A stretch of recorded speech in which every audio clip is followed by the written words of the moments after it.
disuntikan ke anak-anak, itu ada komite penasehat ahli imunisasi nasional yang melakukan riset apakah vaksin ini boleh untuk diberikan ke anak-anak. Nah, ini surat dari kajian ITAGI, pernyataan untuk boleh diberikannya vaksin Sinovac ke anak-anak. Kemudian ini dari Biro Hukum dan Organisasi Kementerian Kesehatan.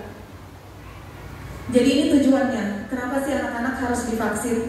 Kenapa tidak kita yang dewasa aja? Pasti ada pertanyaan yang terbesit di benak Bapak Ibu sekalian.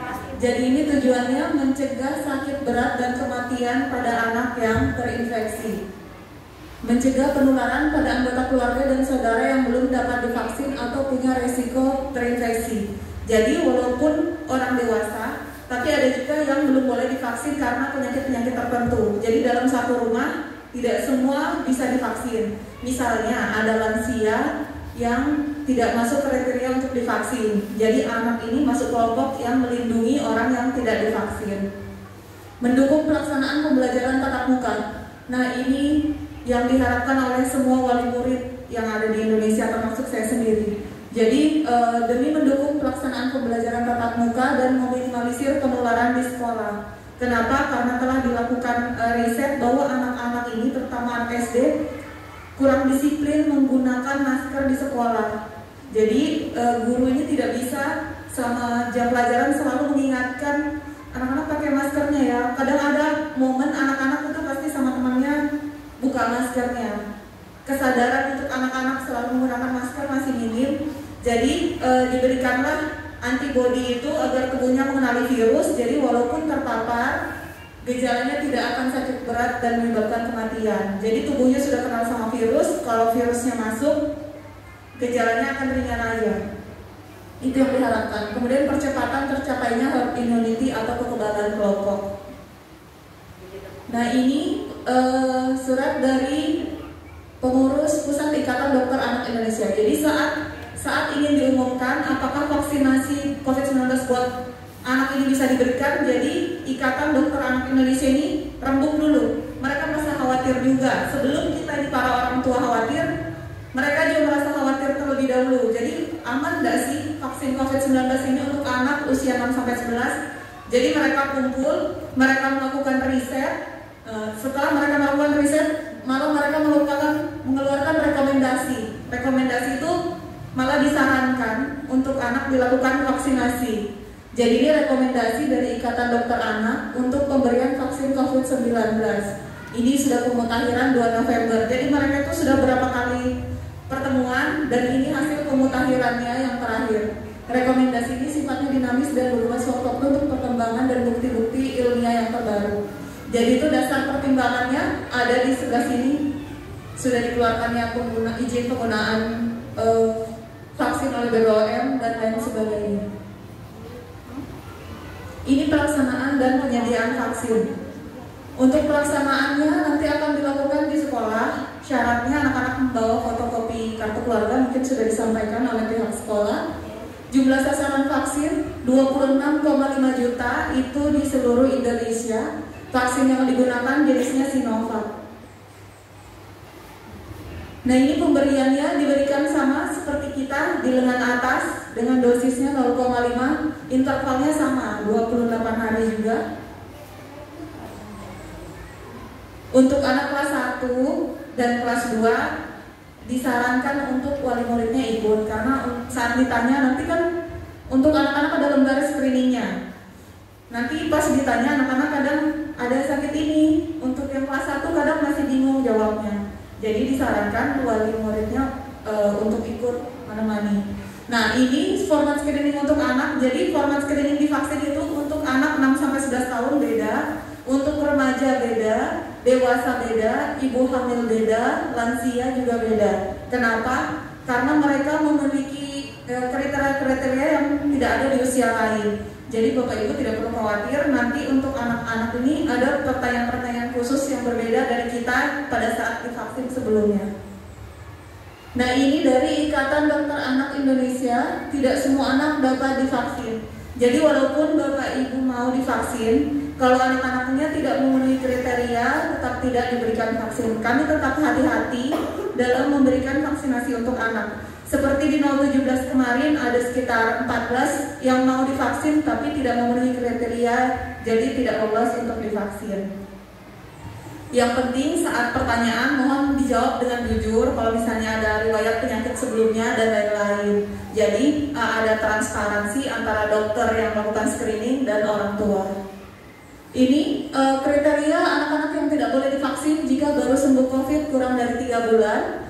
Pasca imunisasi lain, misalnya bias yang dilakukan di sekolah, itu kurang dari 1 bulan, jadi ditunda dulu. Anak demam 37,50, anak menderita hipertensi dan diabetes mellitus. Jadi tidak hanya dewasa yang menderita diabetes mellitus, sekarang ini anak-anak juga sudah banyak yang menderita hipertensi dan diabetes mellitus. Kenapa? Karena tadi pola makan anak-anak zaman sekarang berbeda dengan pola makan kita pada saat dulu. Anak memiliki penyakit kronis dan kelainan kongenital yang tidak terkendali, anak yang memiliki penyakit mielitis transversa, anak menderita AIDEM, anak menderita sindrom Guillain, anak menderita kanker yang sedang menjalani kemoterapi, pasien anak yang sedang dalam pengobatan imunosupresan. Jadi nanti ada pertanyaannya, apakah sedang minum obat rutin, obat apa yang diminum? Nah itu tolong disampaikan kepada petugas yang melakukan screening. Nah ini cakupan vaksin tanggal 18 pada saat pertama kali PPU masih 4,14, paling tinggi Balikpapan 89% siswanya sudah divaksin.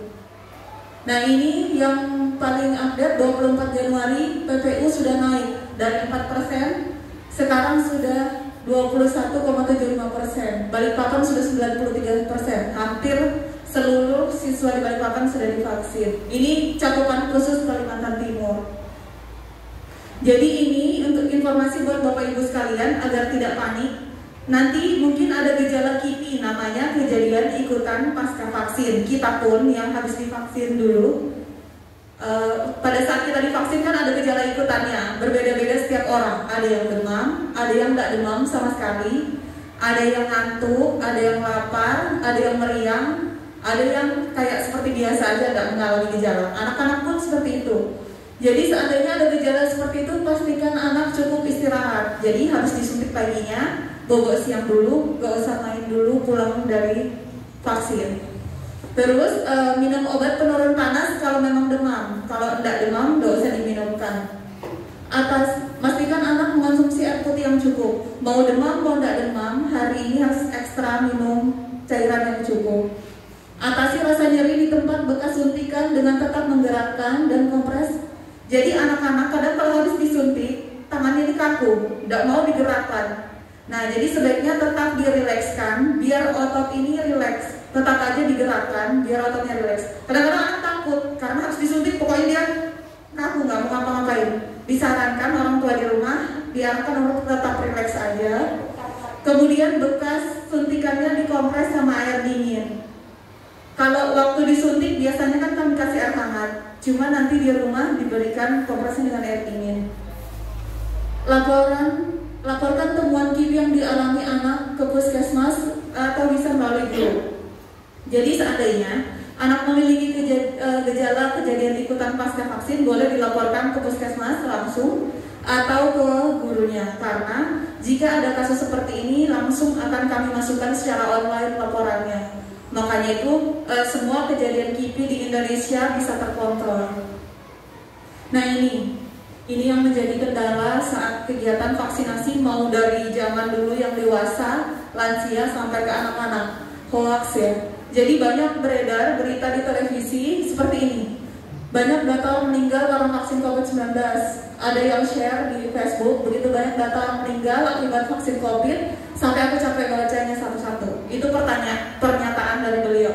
Jadi ini Bapak Ibu sekalian, kita kan sudah melek teknologi saat ini, sudah pada punya HP Android, bisa dilihat ini situs dari Kominfo. Kominfo sudah mengklaim pernyataan ini hoax. Kalau Bapak Ibu sekalian buka di Kominfo, di bawahnya gambar ini ada penjelasannya. Kenapa itu hoax? Ada penjelasannya di bawah, klarifikasinya langsung. Oke lanjut. Nah ini pun ada berita lagi, disinformasi atau informasi yang salah Terbukti Sinovac tidak aman. Direktur Pasca Sarjana STIK Makassar meninggal karena vaksin. Nah, ini pernyataan dari Liputan 6. Mungkin Bapak Ibu sekalian kalau kita nonton televisi kadang-kadang ada berita seperti ini ya. Saya pun pernah melihat ada berita seperti ini, walaupun dari stasiun TV yang kategorinya sudah terkenal masih memberitakan hal seperti ini. Jadi ini di bawahnya tulisan ini ada penjelasannya. Liputan 6 sudah memberikan klarifikasi juga. Cuma tidak saya tampilkan karena tulisannya terlalu kecil-kecil. Mungkin Bapak Ibu bisa coba lihat sendiri, bisa diketik di Google Kominfo, tentang Kominfo. Nanti di sana ada penjelasannya bahwa berita ini valid atau enggak. Jadi ternyata beliau ini sudah divaksin COVID. Cuman setelah divaksin, antibodinya belum terbentuk karena tubuh ini butuh waktu 28 hari untuk bisa mengenali virus. Jadi kalau harus disuntik hari ini, tidak langsung kebal hari ini juga. Jadi ada prosesnya. Nah, habis disuntik, 3 hari habis disuntik, beliau ini terpapar COVID-19. Kemudian meninggal dunia karena COVID-19. Nah, ini dari Komnas KIPI. Komnas itu Komisi Nasional Kejadian Ikutan Pasca Vaksin. Itu yang tadi saya bilang KIPI. Nah, ini itu lembaga yang kredibel dan independen. Jadi KIPI ini tidak memihak sama pemerintah, tidak juga memihak sama masyarakat. Dia ada di tengah-tengah. Kalau memang ada keluhan tentang vaksin, dia akan hentikan. Dia lembaga yang posisinya tidak berada di tengah-tengah, tidak mendukung pemerintah untuk memastikan semuanya harus divaksin. Kalau ada berita vaksin ditutupi, tidak ya. Jadi dia itu lembaga yang independen, tidak dibawa apapun. Kemudian memiliki fungsi untuk mengawasi pelaksanaan vaksinasi untuk kejadian ikutan pasca vaksin. Jadi tugasnya itu untuk mengawasi kegiatan vaksinasi ini. Kalau memang ada gejala yang berbahaya, KIPI harus menghentikan vaksinasi. Jadi Ketua Komnasnya Profesor Hindra itu menegaskan bahwa tidak ada yang meninggal karena vaksin COVID-19. Hal ini perlu dijelaskan mengingat banyak berita yang simpang siur mengaitkan beberapa kasus kematian akibat vaksin. Jadi ada yang habis vaksin 2 minggu yang lalu dikait-kaitkan. Jadi ini meninggalnya gara-gara habis divaksin. Padahal udah 2 minggu lalu, udah 3 minggu yang lalu, cuman dikaitkan ke sana. Kenapa mereka bisa menyatakan kalau itu bukan karena vaksin COVID? Jadi ini ada 27 kematian diduga akibat vaksin COVID. Namun setelah diinvestigasi, kematian tersebut tidak terkait dengan vaksinasi. 10 kasusnya terinfeksi COVID, 14-nya penyakit jantung, 1 orangnya gangguan fungsi ginjal, dan 2-nya diabetes mellitus dan hipertensi tidak terkontrol. Kenapa mereka bisa menegakkan diagnosa seperti itu? Karena datanya lengkap. Jadi sudah diperiksa, sudah dirawat, di ronsen, diperiksa hasil lab, dan di CT scan. Akhirnya ketahuan diagnosanya seperti ini, bukan karena vaksinasi. Nah, ini di SD di wilayah Kerja Pusat Kutung kita sudah melakukan vaksinasi. Kemarin kick off dihadiri PLT Bupati di SD 028, kemudian sudah dilakukan juga di SD 012 dan SD 017. Kemudian yang paling baru ini kemarin di SD 09.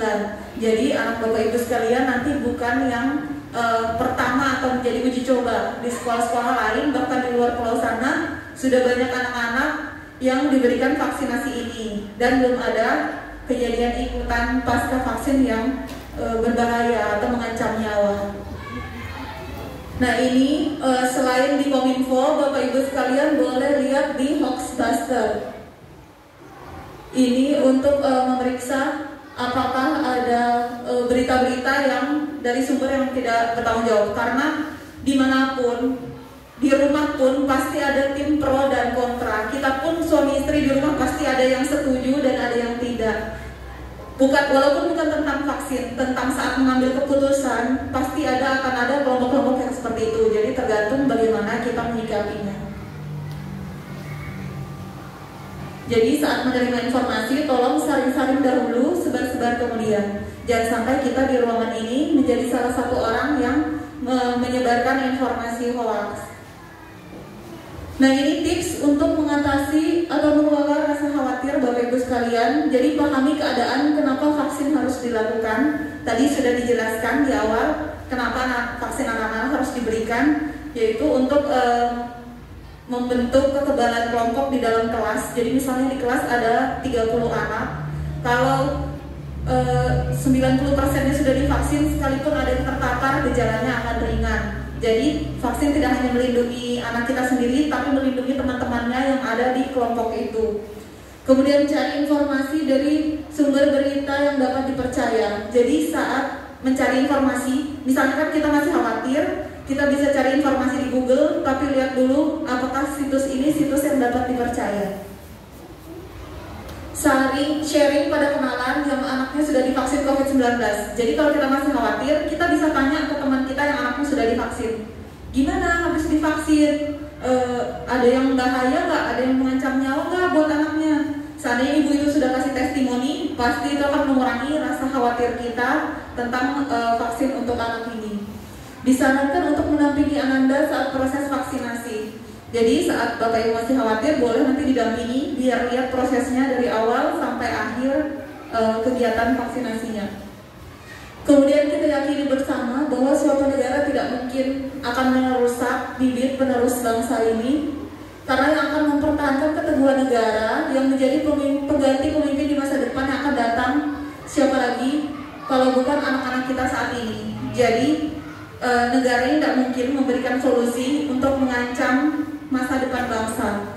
Kalau seandainya semua anak SD saat ini tumbang karena vaksin, pasti masa depannya negara akan hancur. Jadi pasti negara ini sudah mempertimbangkan, sudah melakukan riset apakah ini tepat diberikan ke anak-anak atau ini salah. Nah, karena setelah dilakukannya riset ini lebih banyak manfaatnya, maka itu dikeluarkan keputusan untuk memberikan vaksin kepada anak.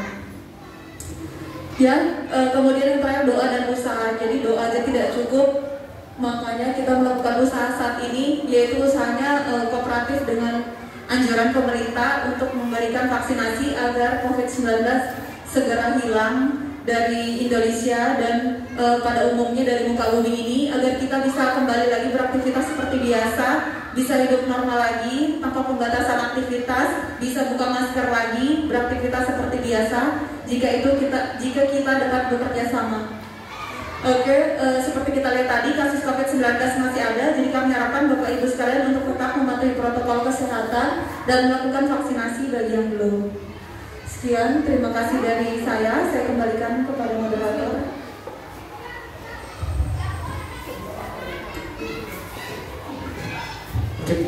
Ya, terima kasih Ibu atas materinya. Kita buka sesi tanya jawab ya. Mungkin Bapak Ibu ada yang mau ditanyakan, monggo ditanyakan biar kita mendapat informasi yang jelas dan akurat, tidak mendengar dari informasi dari luar. Baik, kita buka dulu untuk sesi pertama. Dua penanya, dipersilakan. Mas Obi bantu Mas. Ada Bapak Ibu? Ditanya aja, nggak apa-apa, nggak usah takut, tanya aja biar jelas. Karena kalau ditanya ke sekolah nggak tahu urusan, karena kan ladies ya. Ya silakan tanya dia, Bapak Ibu.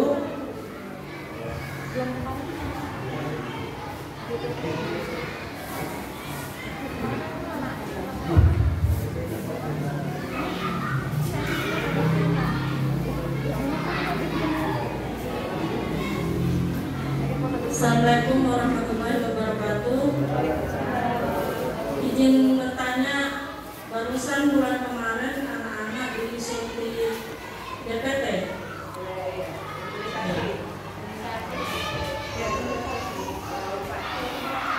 Apakah itu bermanfaat? Gimana itu Bu?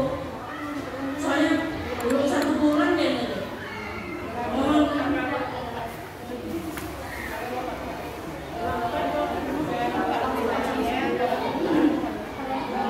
Mohon penjelasan.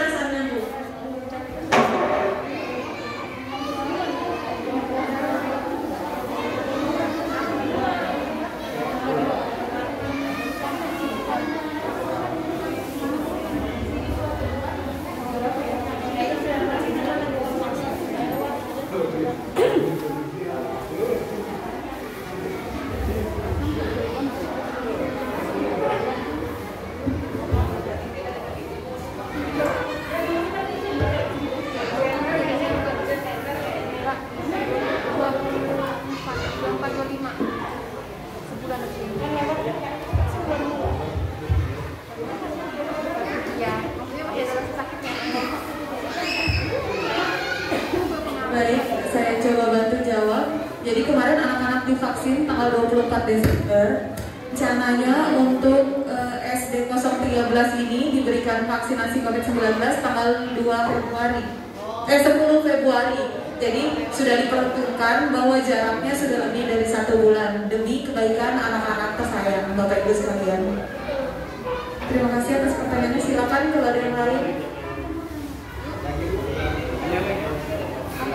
Iya, nggak apa-apa.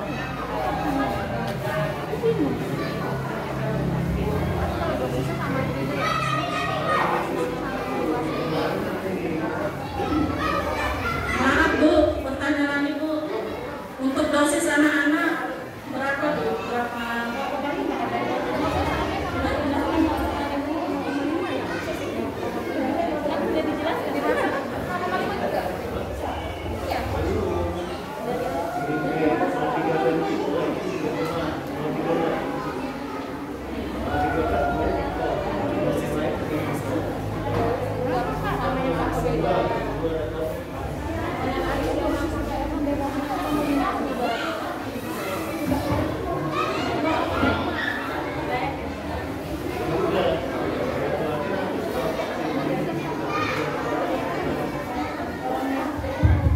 Oke, sambil saya bantu jawab. Jadi untuk vaksinasi diberikannya posisinya sama, dosisnya pun sama yang diberikan ke anak-anak 0,5 mg. Kenapa? Karena jika dosisnya diturunkan, ini sudah melalui pertimbangan sebelumnya. Jika dosisnya diturunkan, dirasa kurang efektif untuk anak-anak. Jadi sakitnya dapat, tapi untuk tubuh mengenali virusnya belum dapat. Dan untuk informasi, jadi Sinovac ini bukan virus yang hidup. Ada beberapa vaksin virus hidup yang dilemahkan, yang jenis vaksin yang sangat kuat, yang kalau harus disuntik meriang. Mungkin di sini ada yang sudah pernah kayak Moderna dan lain-lain. Nah, untuk Sinovac ini sudah vaksin virus yang dimatikan. Jadi ini sudah dirasa yang paling aman untuk diberikan ke anak-anak. Untuk dosis ini pun sudah dilakukan riset, masih diterima oleh tubuh anak-anak dan masih aman.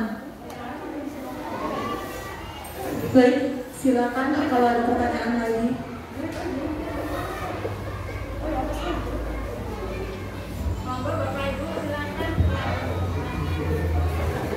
Ya, terima kasih.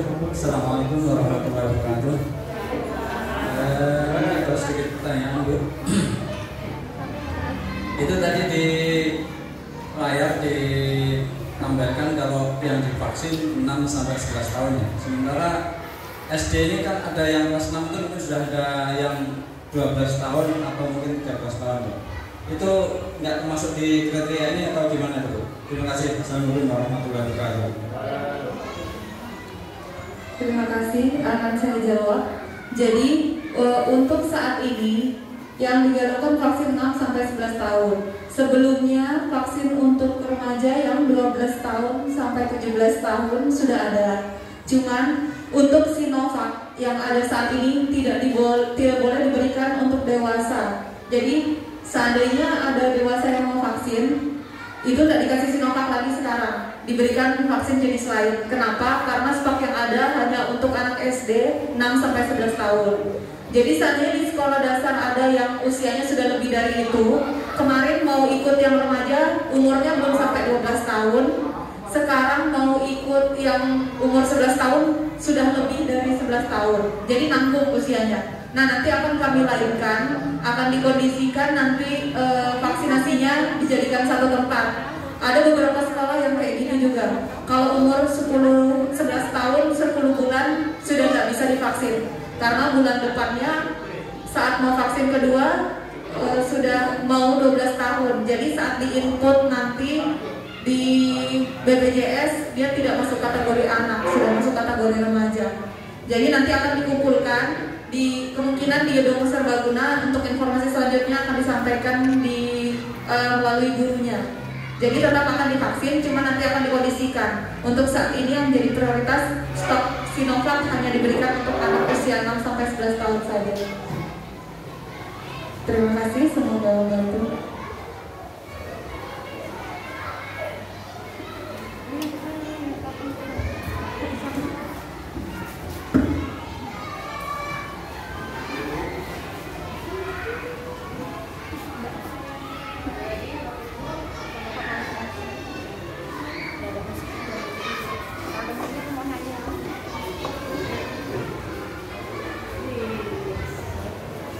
Assalamualaikum warahmatullahi wabarakatuh.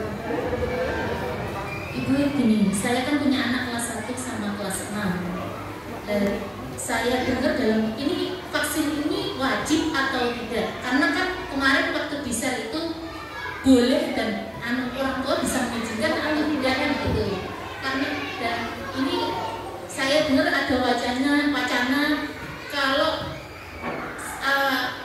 anak saya kan kelas 6 untuk melanjutkan ke jenjang pendidikan selanjutnya itu ada satu syarat wajib apa itu ada sertifikat vaksin gitu. Makanya itu Bu, saya bingung kalau seperti ini kan otomatis wajib kan untuk anak saya senang itu untuk melanjutkan ke jenjang pendidikan selanjutnya dan ya terima kasih.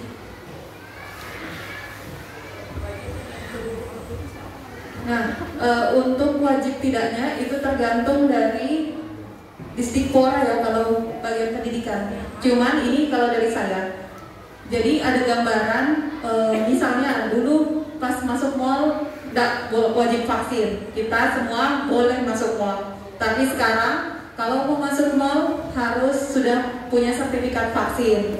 Nah, jadi aturan itu berubah-ubah. Kalau untuk di pendidikan mungkin nanti dari Disdikpora yang lebih tepat untuk menyampaikan. Tapi kalau dari saya mungkin maksudnya itu seperti ini. Bukan memberikan kerempongan atau keribetan. Misalnya, kenapa sih kalau mau masuk mall aja harus divaksin dulu? Kok bikin menyusahkan masyarakat? Kok diwajibkan seperti itu? Jadi tujuannya itu untuk melindungi orang-orang yang sudah divaksin. Misalnya 80% orang di dalam mall sudah divaksin, tapi ada yang masuk yang belum divaksin dan dia terpapar COVID. Jadi yang tidak divaksin ini mengancam orang-orang yang sudah divaksin tadi. Jadi tujuan dan maksudnya itu. Jadi sekali lagi Presiden pun tidak memaksakan anak Bapak Ibu sekalian untuk diberikan vaksin COVID.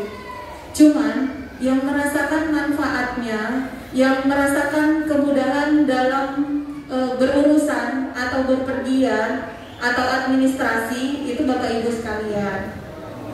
Jadi itu tadi contohnya pun seperti ini. Sekarang kalau mau naik pesawat minimal harus vaksin 2 dosis. Kalau enggak harus PCR. Jadi misalnya anak kita belum vaksin, hari ini mau terbang PCR, 5 hari lagi mau terbang lagi PCR lagi. Jadi kalau sudah punya kartu vaksin, tinggal dikasih lihat kartu vaksinnya, tidak usah sering-sering PCR. Jadi itu untuk bagian administrasi. Jadi bukan untuk merepotkan Bapak Ibu sekalian, tapi untuk melindungi orang-orang yang sudah divaksin tadi, biar seandainya kasus penularan menjadi minimal. Nah, kalau untuk administrasi mungkin belum ada pernyataan resmi. Silakan mungkin ditambahkan dari Ibu Kepala Sekolah.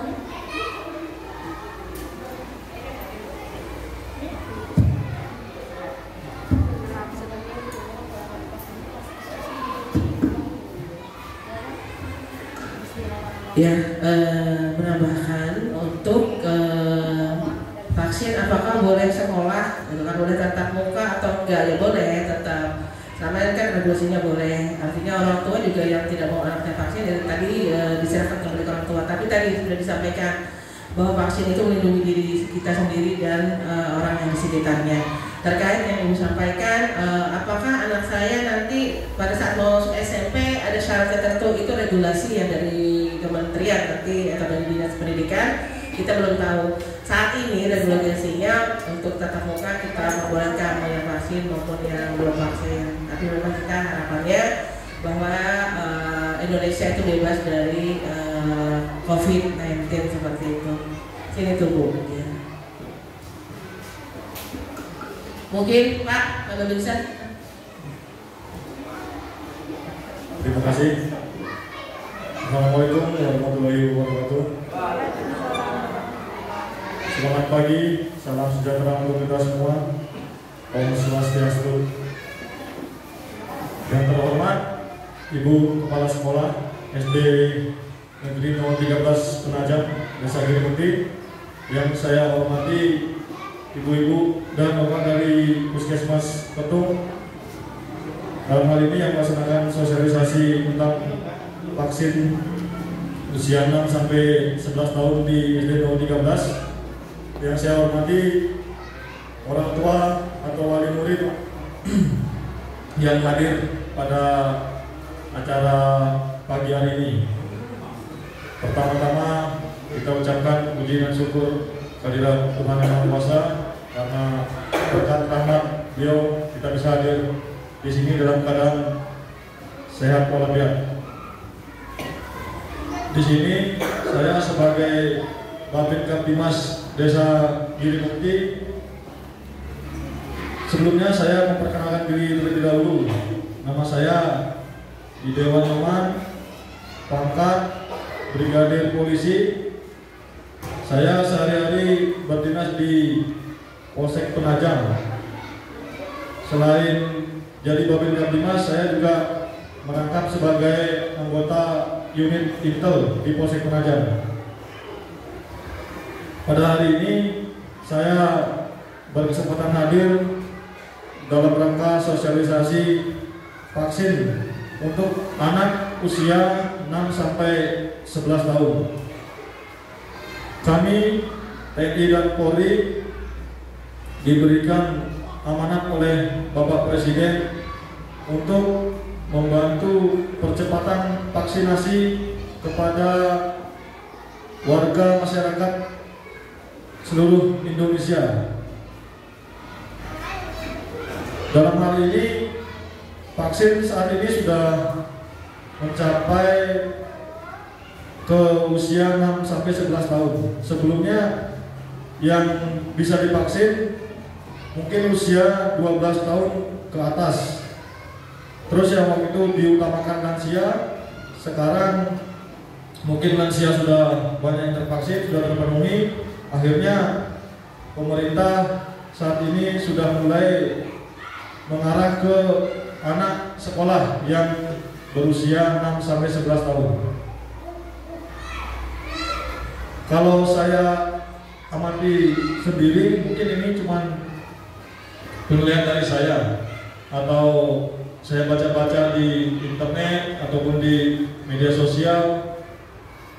Mungkin vaksin ini memang tidak 100% bisa mencegah kita terpapar COVID-19. Saya pun sudah 2 kali vaksin, tapi saya juga pernah kena COVID-19. Tapi bukan berarti vaksin tidak bisa mencegah 100%, bukan berarti kita tidak usah vaksin. Jadi kalau saya amati dan saya lihat di beberapa media, terus ada juga sosialisasi di mana-mana, vaksin ini bertujuan untuk mengurangi resiko. Mengurangi resiko maksudnya, jadi kalau kita terpapar COVID, dampak yang kita rasakan tidak terlalu berat. Mungkin kalau seharusnya kita bisa sampai dirawat sebulan atau 2 minggu, tapi karena sudah vaksin mungkin efeknya cuma 3 hari atau beberapa hari. Dan kalau ada yang mempunyai penyakit bawaan, setelah divaksin kemudian terpapar COVID-19, resikonya mungkin lebih ringan. Seperti itu, Bapak Ibu. Jadi harapan kami supaya anak-anak dari SD 013 ini yang mungkin dari dokter dianggap sehat atau bisa divaksin, kami mengharap dan bukan memaksa, mengharapkan agar orang tua atau wali-wali murid mendukung dan mungkin mengizinkan anaknya untuk dilaksanakan vaksinasi tersebut. Untuk lebih jelasnya, karena yang membidangi vaksin tersebut adalah dari petugas kesehatan, mungkin tadi sudah dijelaskan panjang lebar dari Puskesmas Petung.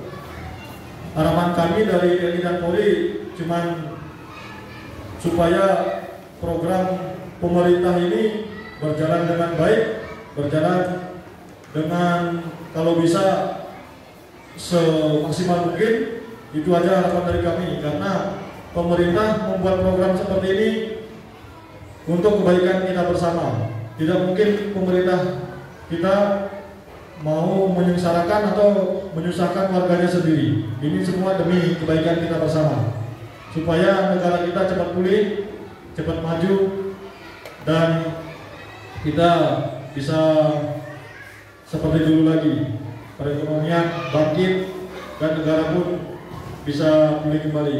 Mungkin itu aja yang bisa saya sampaikan pada kesempatan pagi hari ini, dan saya mohon maaf jika ada tutur kata yang salah, tidak mengenakan. Satu lagi, saya mohon maaf karena keterlambatan saya pada pagi hari ini. Tadi saya sempat apel dulu di Polsek, setelah itu baru saya menuju ke sini. Saya akhiri dengan wassalamualaikum warahmatullahi wabarakatuh.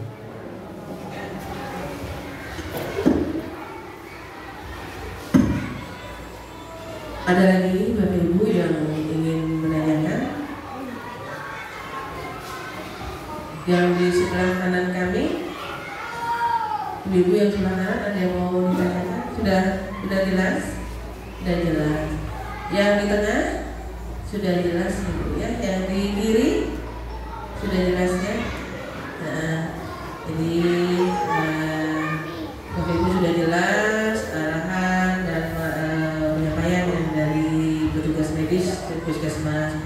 Jadi harapannya nanti pada saat kita pelaksanaan vaksin bisa semua siswa divaksin. Ya Bapak Ibu ya.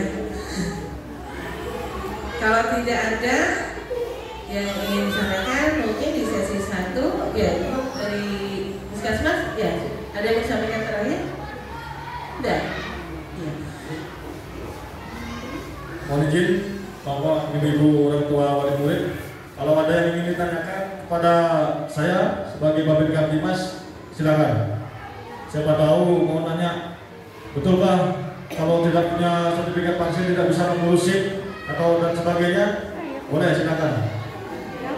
Atau tanya, Pak, adakah kasus-kasus yang dilaporkan?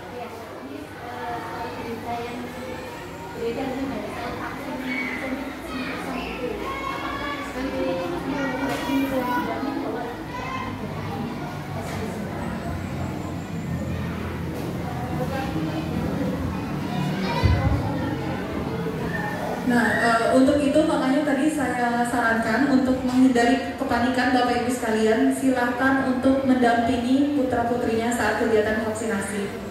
Nah, kami pun selain biasanya saat vaksinasi nanti kami juga aparat akan ikut serta bersama kami dari TNI dan kepolisian biasanya ada ikut untuk tugas mereka untuk mengawal ya Pak ya, mengawal kegiatan vaksinasi berjalan lancar dan lurus. Kemudian ada dari inspektorat juga yang akan mengawas. Jadi Bapak Ibu sekalian bisa mengikuti dan insya Allah kami akan melakukan prosedur pemberian vaksinasi sesuai dengan SOP yang ada. Sekian jawaban dari saya. Silakan Bu.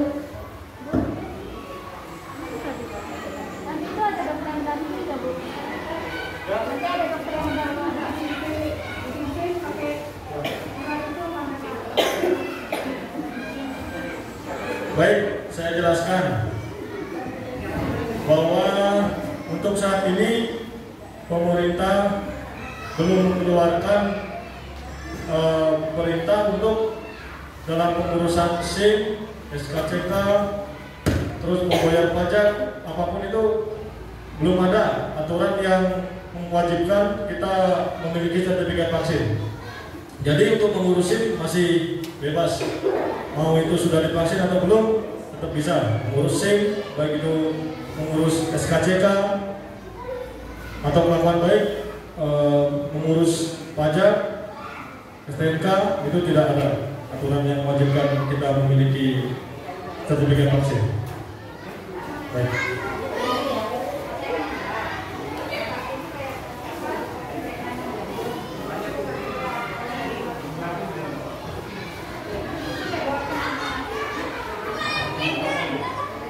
Ya, terima kasih. Kalau nanti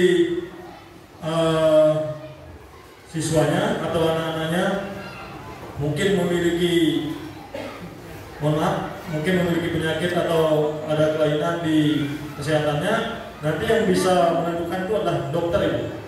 Nanti kan sebelum divaksin akan ada screening. Nanti dokter akan menanyakan ada riwayat apa. Kalau kira-kira riwayatnya tidak bisa divaksin, tidak bisa divaksin, nanti tidak ada divaksin.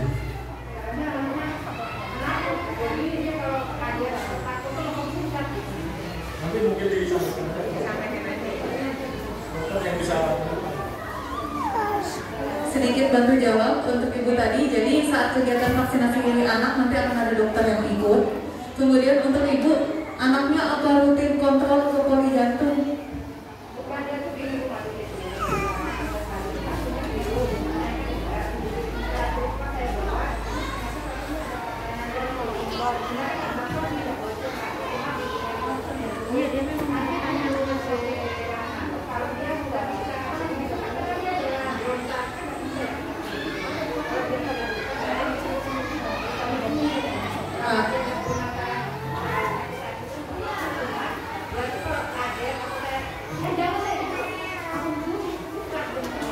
Nah, baik. Jadi karena untuk vaksinasi di 013 masih di 10 Februari, jadi saya sarankan Ibu untuk minta rujukan dulu di puskesmas, nanti konsultasi ke poli anak. Biasanya untuk orang-orang dengan kategori penyakit tertentu akan kami sarankan kembali ke dokter spesialisnya. Kemudian nanti dokter itu pasti sudah paham. Nanti bilang aja, Dok, saya minta rekomendasi anak saya perlu vaksin atau tidak perlu untuk penyakit seperti ini.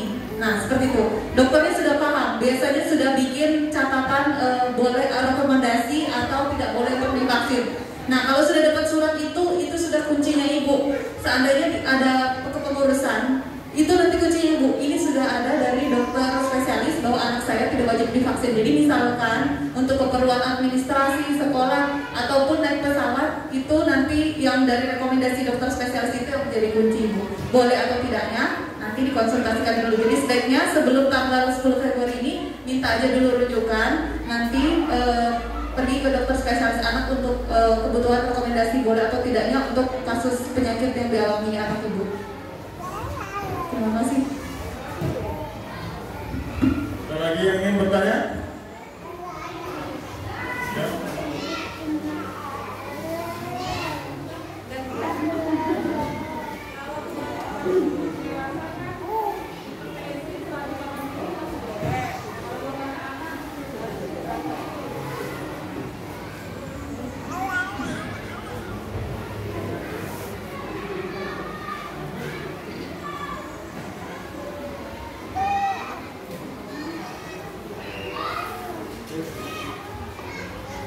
Kalau untuk anak-anak ini ada format screeningnya, itu batas tekanan darahnya 140 karena tekanan darah anak-anak itu cenderung lebih rendah daripada kita yang dewasa. Jadi batas maksimalnya 140, di atasnya itu dinyatakan hipertensi. Kenapa anak-anak sekarang banyak hipertensi? Karena sekarang banyak makanan yang mengandung gula, garam, lemak yang ada di jajanan, di makanan pengawet, sosis, nugget, dan lain-lain yang digemari anak-anak masa kini daripada anak-anak pada saat zaman generasi sebelumnya. Makanya angka hipertensi tinggi, jadi batas maksimal untuk tekanan darah anak-anak 140/90. Nanti akan ditensi dulu, khusus tensi untuk anak-anak. Jadi beda tensinya karena yang kita dewasa yang karetnya, lengannya lebih kecil, sudah disiapkan.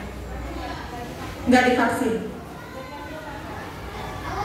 Nanti biasanya sama dokternya diresepkan obat kalau yang hipertensi. Kami biasanya bawa resep, nanti bisa ambil di puskesmas atau untuk lebih baik lagi kontrol di puskesmas. Karena untuk anak-anak ini sangat spesial ya, beda dengan yang dewasa. Jadi biasanya diarahkan di dokter spesialis anak di depan.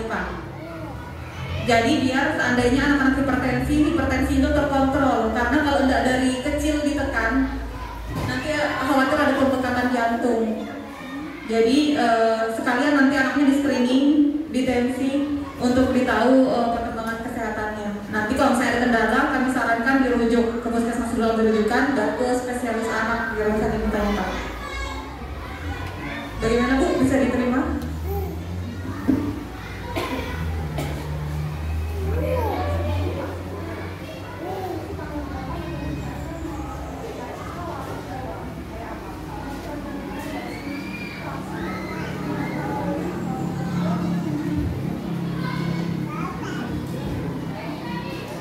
Anak ibu kemarin ikut bias yang suntik di sekolah.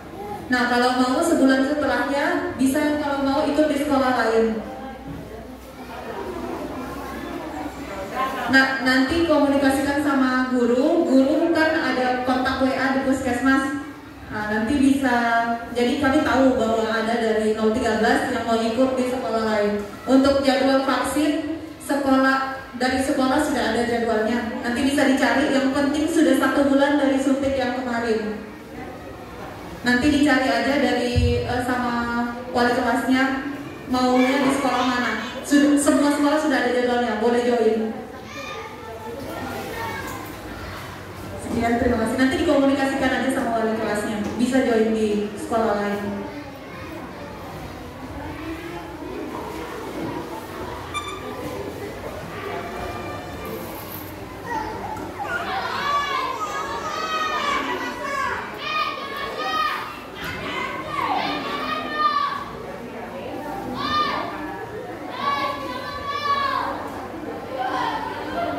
Bagaimana Bapak Ibu, ada pertanyaan lain atau sudah bisa dimengerti? Silakan.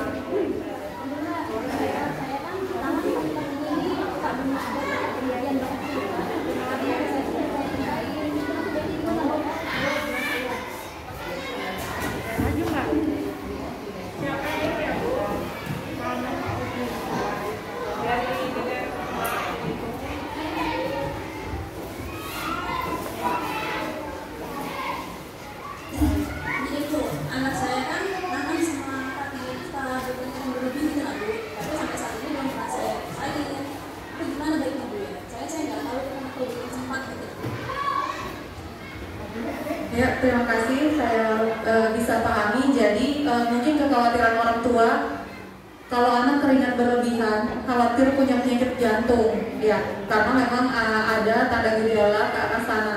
Cuman tidak hanya itu saja, keringat berlebih itu bisa karena hiperekspresi atau dia memang punya kelenjar keringat yang lebih hiper daripada anak-anak yang lain.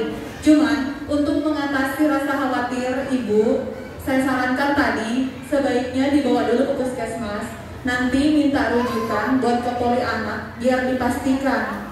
Jadi ada rasa tenang nanti saat divaksin. Karena anak-anak ini kan cenderung aktif, jadi kita lihatnya anak kita sehat-sehat aja. Anak-anak juga jarang mengeluhkan misalnya ada sesak atau ada apa-apa ke orang tuanya, karena mereka memang sudah tabiatnya anak-anak itu aktif dan ceria-ceria aja tanpa masalah. Jadi bisa ditanyakan dulu di anaknya apa ada masalah kesehatan. Kalau memang ada, dikonsultasikan ke puskesmas, nanti minta rujukan ke poli anak untuk dipastikan lagi biar nanti kegiatan vaksinasinya bisa lebih tenang lagi. Itu saran dari saya. Terima kasih.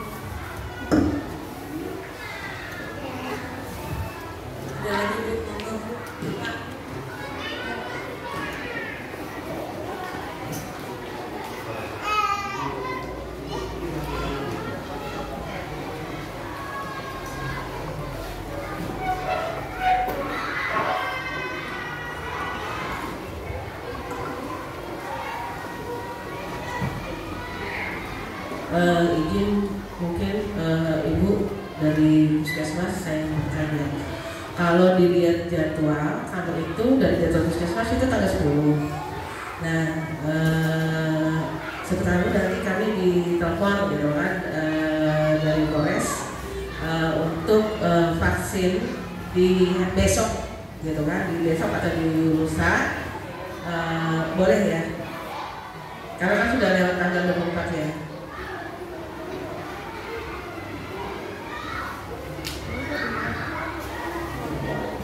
Boleh ya Bu?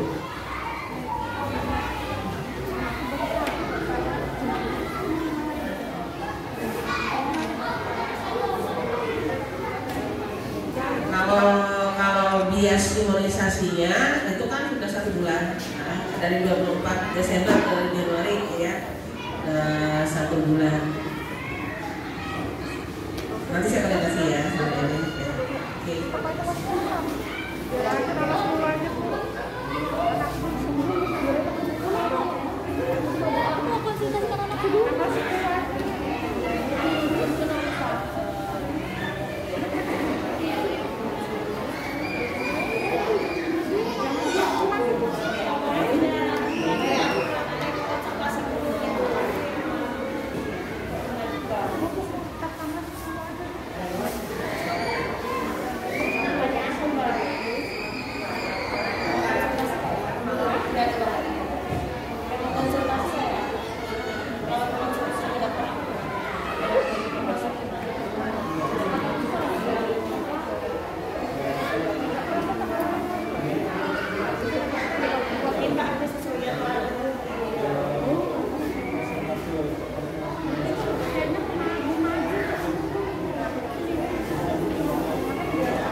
Satu lagi, Mbak, mungkin di video malu kali. Siswa kami ini ada beberapa siswa yang di usia 6 sampai 11 tahun itu ternyata sudah ikut vaksin di sekolah lain seperti itu. Ya, tidak kan? Itu tadi kan nggak apa-apa ya, nggak apa-apa. Artinya kan itu kan kayak orang tua ya, kayak orang tua nggak masalah. Tadi ibunya mau menyampaikan kalau sudah divaksin, walaupun di sekolah lain nggak usah divaksin lagi, ya. Jadi nggak apa kalau memang sudah divaksin. Hanya nanti ibu menyampaikan aja ke guru kelasnya bahwa anak ibu sudah divaksin. Karena datanya juga masih ada di puskesmas. Ya Bu ya. Tadi Bu siapa Pak Ubi? Kelas 1 ya. Ada beberapa siswa kelas 1, ada juga yang kelas 3 ya. Itu sudah divaksin. Nah, kemudian ada giatnya Kodim kemarin, jadi ikut di sekolah lain. Gak apa-apa, yang penting Ibu sampaikan aja ke guru kelasnya ya Bu. Oke, terima kasih. Sudah ya. Terima kasih. Sudah ya Bapak Ibu ya. Sudah mengerti semua ya. Iya.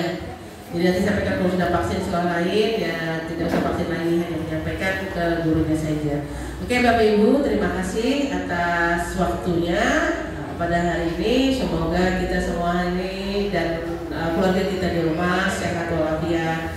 Semoga penajam pasir utara, Kalimantan Timur dan Indonesia itu sehat walafiat dan bebas dari COVID.